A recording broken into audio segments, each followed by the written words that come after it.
Hello বন্ধুরা, আজকে রান্নাঘরে চলে এসেছি চাল কুমড়ো নিয়ে। চাল কুমড়োটা ভালো করে কুচি কুচি করে কেটে নিয়েছি, ভালো করে ধুয়েও নিয়েছি। এবার এরকম বড় একটা গামলায় চাল কুমড়োটা নিয়ে নেব। আজকে চাল কুমড়োর রেসিপি করব চিংড়ি মাছ দিয়ে। এই চাল কুমড়োর মধ্যে আমি 1 চামচ লবণ দিয়ে দেবো। 1 চামচের মতো লবণ দিয়ে দিয়েছি। এবার ভালো করে মাখবো লবণের সাথে। এইভাবে ভালো করে মাখলে চাল কুমড়োর থেকে যে এক্সট্রা জলটা বেরিয়ে যাবে, আর তার সাথে চাল কুমড়োটা নরমও হয়ে যাবে। কড়াই গরম হয়ে গেছে, রিফাইন অয়েল দিয়ে দেবো। চাল কুমড়োটা চিংড়ি মাছ দিয়ে করব বলে চিংড়ি মাছটা ভালো করে বেছে ধুয়ে লবণ হলুদ মাখিয়ে নিয়েছি। এবার ভেজে দেব। চিংড়ি মাছটা ভাজা হয়ে গেছে, এবার নামিয়ে ফেলবো।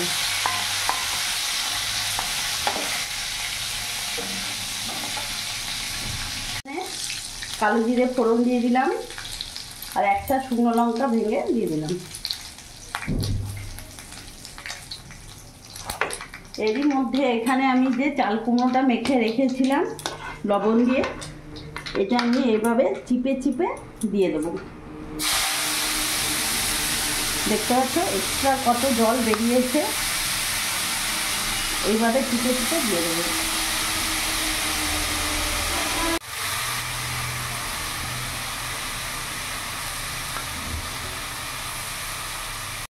দেখো প্রায় 1 কাপের মতন জল বেরিয়ে গেছে। এই জলটা ফেলে দেবো।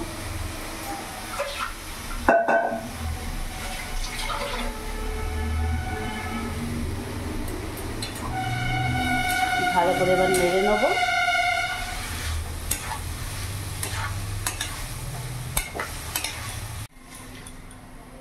লবণ দিয়ে দিলাম 1 চামচ, হলুদ গুঁড়ো দিয়ে দিলাম, জিরে গুঁড়ো দিয়ে দিলাম 5-6টা।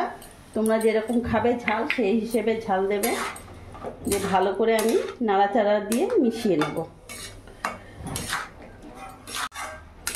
ভালো করে নাড়াচাড়া করে নিয়েছি। এবার কিছুক্ষণের জন্য আমি এটা এখন ঢাকা দিয়ে দেব।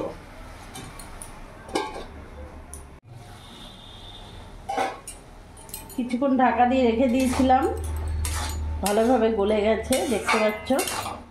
এবার ভেজে রাখা চিংড়ি মাছগুলো দিয়ে দেবো।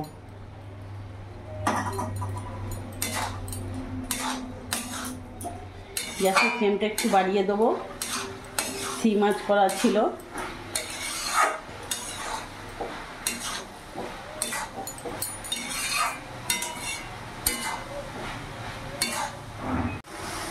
আবার কিছুক্ষণের জন্য ঢাকা দিয়ে দেবো।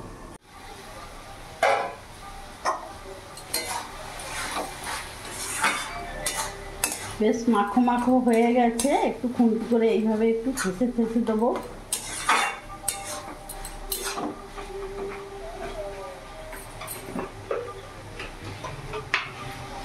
যেহেতু চাল কুমড়ো, একটু হাফ চামচ একটু চিনি দিয়ে দিলাম। এতে টেস্টটা আরও বাড়িয়ে দেয়, খেতে ভালো লাগে। গ্যাসটা ফুল করব, আর কিছুক্ষণ এখন একটু ভাজা ভাজা করে নেব।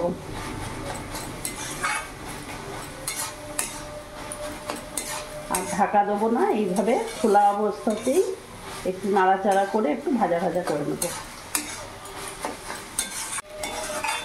কিছুক্ষণ ভাজা ভাজা করে নিয়েছি। চিংড়ি দিয়ে চাল কুমড়ো একেবারে রেডি হয়ে গেছে। এবার গ্যাস অফ করে আমি নামিয়ে দেবো।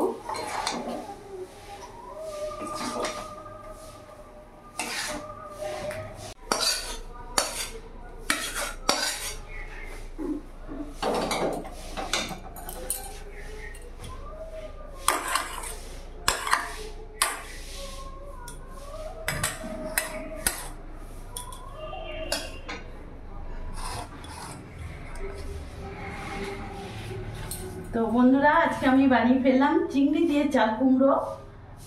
তো ভিডিওটা যদি তোমাদের ভালো লাগে প্লিজ লাইক কমেন্ট শেয়ার করে আমার পাশে থেকো। আর তোমরা সবসময় ভালো থেকো।